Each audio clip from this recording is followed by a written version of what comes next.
तर मंडळी, तुमचं मत काय याच्या आणखीन एक नवीन भागात तुमच्या सर्वांचं स्वागत आहे। तर हे आहेत समरजित घाडगे। आधी हे होते भाजपमध्ये, तर सध्या यांनी राष्ट्रवादी काँग्रेस शरद पवार गट यामध्ये प्रवेश घेतला आहे। तर फोडाफोडीचं खरं राजकारण फडणवीस करतायत की साहेब, हे तुम्हाला ह्या ट्विटर पोस्टवरून नक्की समजून जाईल। तर चला पाहूयात यावरती तुमची काय नेमकी मतं आहेत ते। तर सुनीत सरांचं असं म्हणणं आहे की समरजित घाडगेमध्ये एवढा बदल झाला, पण जातीवादाचा समानार्थी म्हणजे आपले साहेबच। मादक प्रायव्हेट लिमिटेड। सकाळी लवकर उठावं लागतं म्हणून मी नवीन एक घड्याळ घेतलंय, अलार्म क्लॉक। तर पाकिट तज्ञ यांचं असं म्हणणं आहे की तुतारी हाती असली की रोज साहेबांच्या नावाने वाजवावी लागते।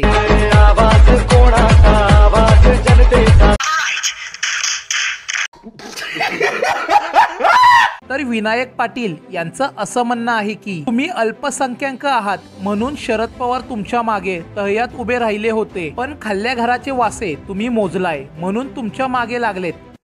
अरे कहना क्या चाहते हो? म्हणजे दरवर्षी वृक्षारोपण पण खड्डा तोच।